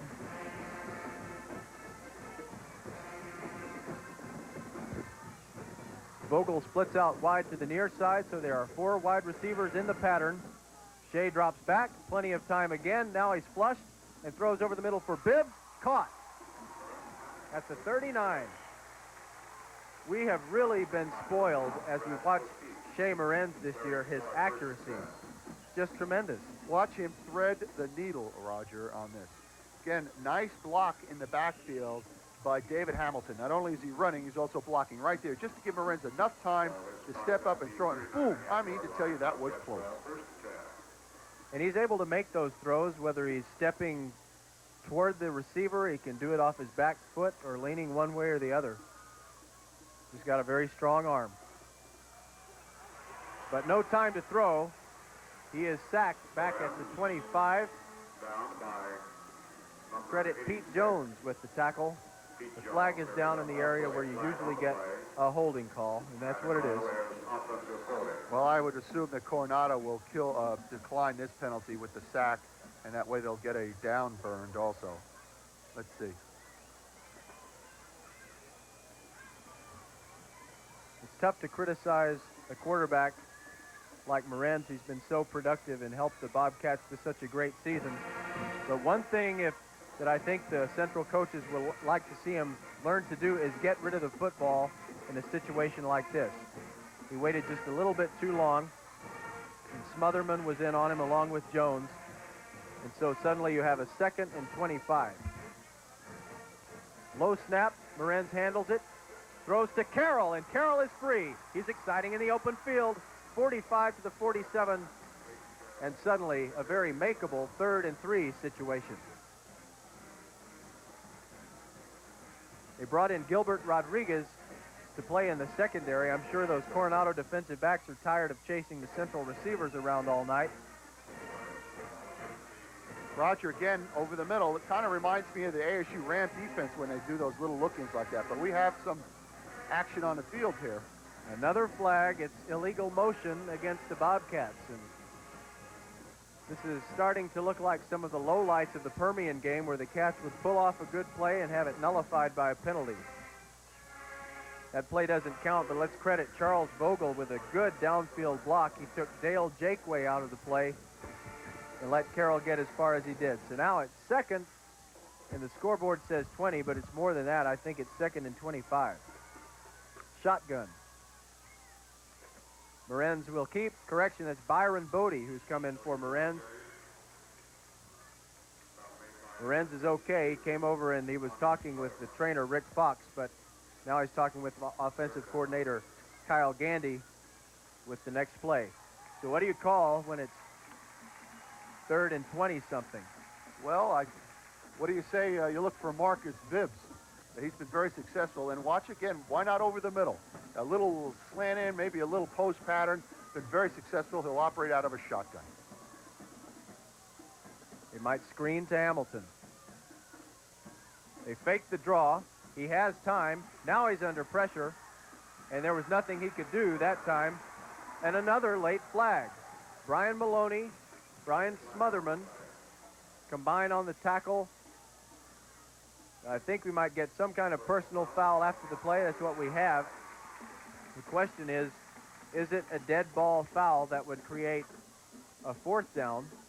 Raj, watch number 52 here. I think he gets a little overzealous when Shea Morenz goes down. He gets some pressure here. Watch number 52 that will come into your picture. This is not the guy. See 52 right there coming up the middle? Now watch. Morenz is going down now. Watch. Headshot right there. Now watch as he throws him down. Bang. And oh, there's a late hit over there too. I think it was Maloney who came in late with the helmet. And again, you hit somebody to the head, that's gonna happen. You're gonna get a penalty, and it looks like an automatic 1st down now. Guess for what? Bobcats. That may ruin their chances right there. 8.5 minutes left in the game. They're down by 14. They had all but forced Central into yet another punting situation. But suddenly Bobcats call a timeout. They're up 14 with 8.5 to go. Roger, one of the bigger players on Lubbock Coronado is Brian Maloney. Watch as he comes through here, number 74. Now, Shea Morenz will go down. And as he's on the ground, you'll see a headshot come in. There's the pressure. Here's where he's going to go down now. Now watch to the top of your screen on the right now. Watch this. 248 pounds right on your head. Bang. 15. That's the automatic 1st down. And I think that's a very conservative estimate of the young man's weight. I don't think he's 248. He's bigger than that. Coronado shows blitz. Morenz may be changing the play. Draw to Hamilton. That will not gain very much. Pete Jones, Brian Barnett get Hamilton down after a gain of a yard. Ronnie Smitherman also in on that play. Roger, you get the feeling that the game is really just about over. I know we still have 8 minutes and 10 seconds to go, but the Bobcats seem to be just totally in control here. There's a game going on right now out in El Paso between El Paso Socorro and El Paso Coronado. So if Coronado wins that game, Central could be playing 2 Coronado teams in a row. Complete to Bibbs. And Bibbs takes it down inside Coronado territory to the 42. This time it looked like Bibbs was just hanging out on the right side. I think some of the defenders left the defense and let Bibbs open here. We've got a player down at about the 25-yard line. I think it's David Hamilton. That would be a loss. Now see, open there, they let him get away. Again, there he goes, down to about the 42-yard line, and the Bobcats are in business. It is David Hamilton who is the injured player for the Bobcats. And I think he went down before Shea was flushed out of the pocket. Coach Gandy is out there, one of the concerned onlookers out there. And if he can't go, then Benny Jones, number 31, would be the running back for the Cats. I've got the glasses on him, Roger. They're not looking at his legs, which is, I always look for as a good sign. He might have had just the wind knocked out of him. They're rolling him over into his back now. Let's see.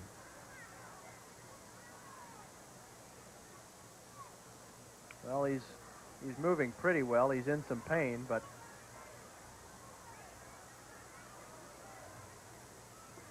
we'll take a break, and when we come back, maybe we'll know more about the condition of David Hamilton. Cats lead it by 14. Back to play now. Central has a 1st and 10 at the 42. After the play, we'll tell you about David Hamilton. Marines gives it to Benny Jones on his first play at running back. He gets a first down and breaks tackles all the way to the 22. Benny Jones doesn't get many chances. He plays pincher on the defense, but here's a chance to carry the ball, and he really takes advantage of it. Look at this acceleration. This is what really is impressive right here. Sees the hole, and goodbye. He's gone. Look at the moves. Loses his balance a little bit there, but breaks a couple of tackles. We want to go back, of course, and mention that David Hamilton was hurt, the tailback, but he seems to be okay on the sideline. He probably got his bell rung, but he was smiling, so he should be okay. The only thing wrong as he came off the field was his equilibrium. Fake handoff. Now they give it to Carroll on a double reverse. He has a couple of blockers, but not enough to gain any yardage. Credit Jeremy Young with turning the play back inside. Back to Hamilton's situation as we watch the replay. And on the replay, we'll see Morenz give it to Bodie, who gives it back to Carroll. This is a play that takes a long time to develop and starts very deep in the backfield. Rod, you wonder why Central would go to this trick play. They've been doing so well by going ahead and attacking Coronado straight up. Now they lose a couple of yards. Let's get back to the basics, I think, and Morenz just throw the ball downfield. They may be just thinking of giving their next playoff opponent one extra play to look at. Hamilton back in the game, so obviously he's okay. And as we said, when he came off the field 2 plays ago, obviously his hands, his feet, his arms, his legs, everything was fine. He was just wobbling a little bit and smiling, as you took note. Not an illegal smile, but maybe an unknowing smile. Roger, the only scoring play in the second half was a 3-yard TD run by David Hamilton at 10 minutes and 11 seconds of the third quarter on the first possession by Central. That gave them the 21-7 lead that they now enjoy. On 3rd and long, it's Morenz throwing off his back foot and incomplete, intended for Vogel. He had King and Vogel right there in the same area. Incomplete, and now the choice is field goal, punt, or do you go ahead and go for it on 4th and 13? Well, Roger, this would be about a 42-yard or 43-yard field goal. I don't think that they will try that. I think they might as well just go ahead and have Shea throw it downfield. This is another example of how accurately Shea can throw, no matter where his feet are. He throws off his back foot, and there it is. It was right in Vogel's hands. It was a good play by the defensive back, Elvin Milton, Alvin's brother. Complete to Bibbs inside the 10. And he threw a dart. What a pass. But we have a penalty. Another fine play to watch that's going to be wiped out by a penalty. Think what a night Shea would be having if he hadn't had some of these plays called back in the second half. I saw some holding back there, or even illegal use of the hands back there. Let's see if I'm right on that. Now they may decide to punt, since this is going to be 4th and forever. Still waiting to see what the referee has to say. Here we go. And on comes Cody Avance in the punting unit. The line of scrimmage is the 44. And some people may have come to the stadium hoping for a playoff atmosphere filled with tension. But it's really pretty relaxed here. The Cats are in control. By the time this play ends, there will be less than 5 minutes to go. The high kick up the middle and lands in the end zone. More than 5 minutes, 5:05, still to go in the game, but it's a 14-point lead for the Cats, and Coronado will start at its 20. Roger, if there's any miracles left in this game, Lubbock Coronado is going to have to score, and they're going to have to score in this drive, and they're going to have to score quickly. With 5:05 remaining in the fourth quarter and a 14-point lead by San Angelo Central, they're going to have to put the ball up. He's going to have to throw it. All right, here we go. 1st and 10 now at the 20-yard line. Chip Reed ordering the offense around. They're doing a lot of shifting motion from McDonald. And now they're going to stay on the ground. I really don't understand this. Gang tackling him are the Bobcats after a gain of about 3. You know, many years ago, a New York Giant broadcaster got fired when he says that the Giants were in a prevent offense. Ah. But I'm wondering if that's what's happening here at Coronado. I mean, you know, Chip Reed is your best runner, and you go to your strengths, but you're down. You got to get that ball downfield. The clock is still running. You're defeating your purpose by running like that. What was that guy's name? I can't remember. Wasn't Charlie Steiner. He was with the Jets. Now they're going to throw it. Reed flushed out of the pocket, throws, and it's incomplete, intended for McGrew. Chris Cloninger tackled him, flagged down on the play. And while we sort out the penalty, let's talk about next week. The Bobcats and Coach Dan Gandy have been very fortunate with their coin flips. We knew in the middle of this week, and you knew if you watched KLST, that their next playoff game, should they win this one, it looks like they will, would be right here in the same stadium, Friday night, 8 o'clock. And by now, by the time you're watching this, you know whether it will be El Paso Socorro or El Paso Coronado. Illegal receiver downfield, Roger, against Coronado. It's going to bring up a big third down. They're going to have to put the ball up. They've had success passing to the outside against Central. Let's see if they do that. After we see how they do on the third down, we'll tell you about the process of ticket sales for the next playoff game. Reed drops back after a play fake, throws deep over the middle for Robbie Anderson, complete at the 45 and dragged down at the 42 by Ben Montgomery. And Alvin Milton, number 41, their big game breaker, has been completely taken out of the game ever since the big hit that Chris Yuso put on him in the third quarter. Well, this is one of the few times they go down the middle, and that's just a beautifully thrown pass by Chip Reed. One of the best he's thrown in the game. The Bobcats have gone into their version of the prevent defense, which they call victory. I guess it's a positive way of looking at it. You figure just preserve the victory, let them have the short stuff underneath. That last play was a long one, however. Reed pumps once, now throws deep to an open receiver. That's Chad Reed, and it's incomplete. Cody Avance, playing on the victory defense, made the play, but he had to catch up to do it. Yeah, I tell you what, that throw by Chip Reed was not a good one. He kind of a dying quail throw that gave the Central defender a chance to get back into the play. A little bit more zip on that pass, Roger, and that would have been 6 points for Coronado. All right, ticket information for the next playoff game against the team from El Paso. It will be exactly the same as last week. There will be no ticket sales at all on Monday. On Tuesday, only Bobcat season ticket holders will be able to purchase tickets. As we see Reed shake off the sack attempt, and the pass falls incomplete, almost intercepted by Avance. Again, Tuesday, only season ticket holders can buy their tickets at the SAISD administration building. If you're not a season ticket holder, don't bother showing up on Tuesday. On Wednesday, then everyone, general public, can buy their tickets at that same location. And if you're a season ticket holder, you need to claim the seat that you have by 5 o'clock Wednesday afternoon. Here we go with a third down and 10. Option play, and that had no chance at all. Gilbert Rodriguez is nailed by Jesse Morales. Jesse Morales really saw that one coming. And again, you have to wonder why they are doing that. A running play. Now you're fourth down, and you have to go 14 yards for a first down. Really, look at the penetration by the Bobcats here. This play is dead before the word go. He almost didn't know the ball was coming. It hit his shoulder and stuck, thankfully for Coronado. Fourth down and 13. And that tells you really all you need to know. Reed throws in the right flat, complete to Milton. He makes the play, and he's down the sideline inside the 20. That's the first play he's been able to make in a long time.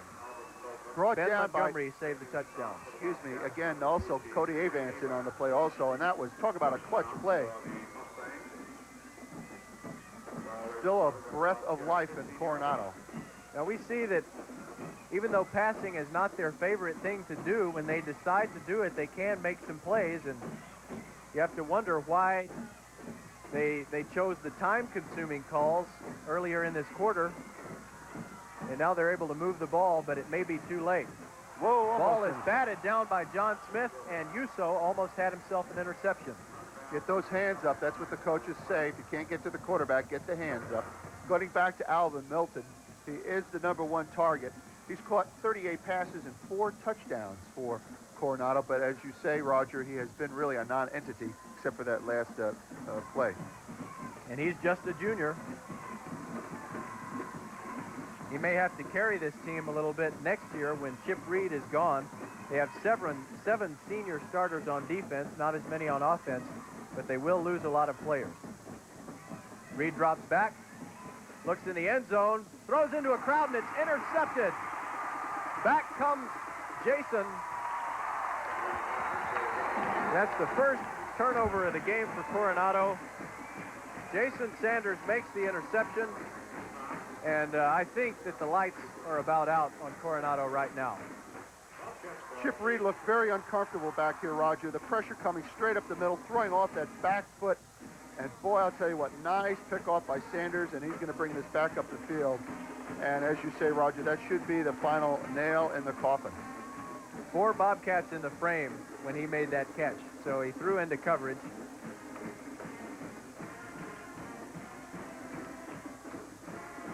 Now Central still going to put it up.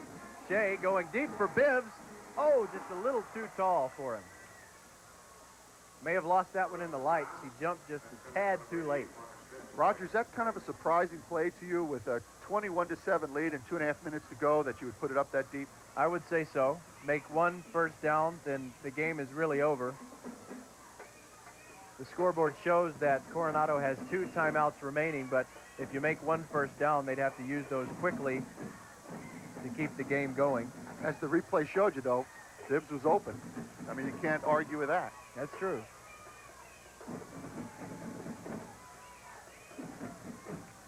Second and 10.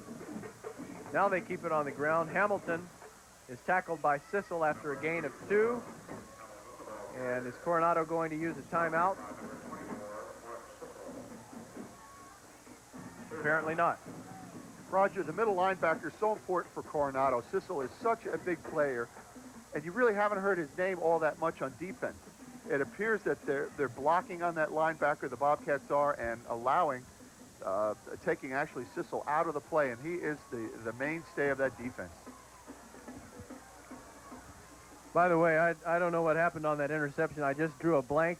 I knew Jason's last name is Sanders, but somehow it didn't come out. Shea Morenz makes the keeper, goes out of bounds at the 40 with another first down. Driving him out was Smokey Todd. Smokey's been very quiet this evening. Raj, I know I hate to, double guess Coach Gandy, but here you have an all-state quarterback. The game is over, and he's running with the ball. I don't know about you, but that would make me very nervous. Maybe it's time for Shea to let somebody else have the last snaps of the game. I don't know. But does not that make that a little nervous when you see things like that? Well, there is 1:48 to go in the game. It's probably time for the victory offense, the old take a knee and wait. They give it to Hamilton, off left tackle, breaks 1 tackle, and Dale Jakeway tackles him after a gain of 3. And the fans are starting to head for the exits. Roger, with all the offense that we've seen, the long runs, the long passes, we've only had 7 points scored in the entire second half, and that was a third quarter David Hamilton 3-yard TD run to make it 21-7. So the defenses have been bending but not breaking here in the second half. I've never been too good at predicting, or I should say estimating the yardage at the end of a game when I haven't been kept up to date on it the whole time, but I'd be surprised if the Cats have less than 400 yards offense. Of course, a lot of those plays were called back by penalties, but it's been a great night for the Cats, and finally a timeout by Coronado. 58 seconds left in the game. Kind of like kicking a dead dog at this point. Roger, the Bobcats, taking a look at the ball game, they are going to win it, obviously. They showed spurts of some powerful offense, good running by the quarterback, good throws downfield. What do they take out of this game as they go into the next playoff game? Well, they certainly have their confidence back. Not that their confidence was lost after losing the game to Midland Lee, because as we said, there were a lot of looks that they didn't show the Rebels. There are a lot of offensive things they can do that they didn't use because the game truly was meaningless.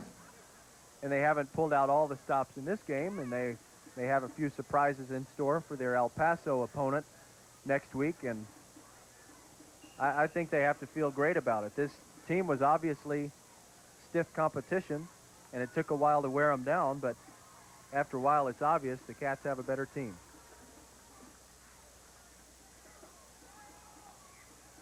Gonna throw. Tipped and incomplete, or do they say intercepted it? No. Incomplete. Again, I know you have confidence in your quarterback, but, you know, less than a minute to go. If that ball is picked off, maybe he returns it and the ball game switches around. I don't know what the strategy is there, but no harm, no foul, so to speak. Fourth down. Cats offense gets a hand. And we'll see 52 seconds of desperation time by Coronado as they trail by 14. Might be time for one of those Cal Stanford plays. Just keep the band off the field, Raj. It didn't even look like they were going all out for the block. Dale Jakeway drops the ball but recovers it himself at the 24.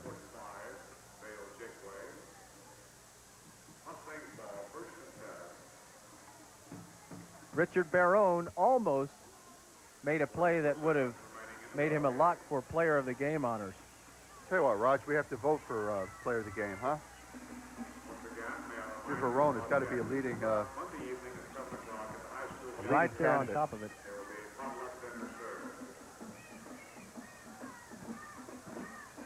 Chip Reed pumps once. I don't think they're going to fall for that fake. And now he throws one deep and incomplete, intended for Milton.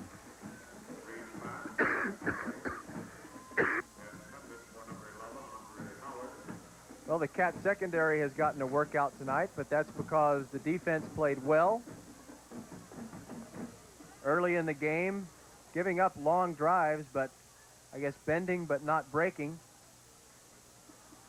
and keeping Coronado off the scoreboard except for that first touchdown on their first possession of the game. And ever since then, Chip Reed and the Coronado offense have been forced into doing something they're not very comfortable with. Quarterback draw. Chris Yuso tackles Reed, who's fighting for more yardage. It'll be third down, but down and distance mean little as the clock rolls with 27 seconds left. Timeout called by the Mustangs. The Bobcat secondary was dropping almost near midfield, Roger.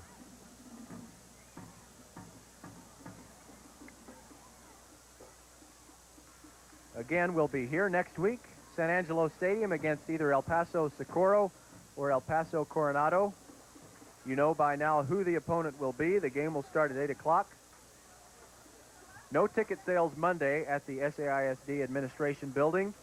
On Tuesday, season ticket holders only can pick up their tickets. Starting Wednesday, they'll be available to the general public. Season ticket holders have until Wednesday afternoon, 5 o'clock. That's closing time to get their options back, and then thereafter all the tickets on Thursday and for the rest of the week will be first come, first serve. 3rd and 8. Cats definitely in the victory defense. And Reed looks at Milton all the way. Great coverage by Rondrick Bowman, and the pass is high and incomplete. Nice gesture by Coach Dan Gandy, giving Milton a pat. Milton is one of those players I know Gandy would love to see what he could do in the Bobcats offense, because he's very gifted. Well, Raj, it's fourth down, 21 seconds to go. Here comes Hail Mary time.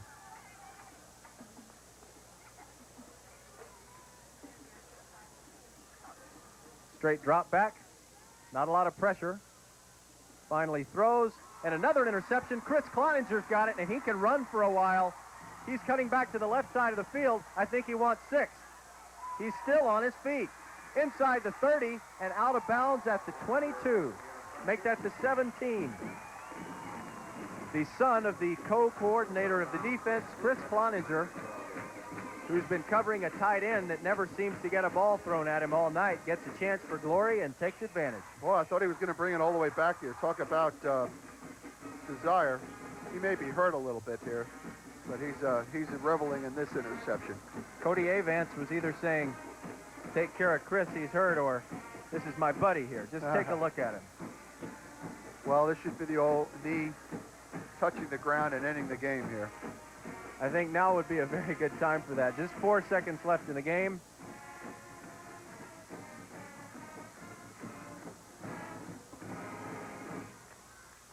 And this is indeed the cover up and take a knee formation.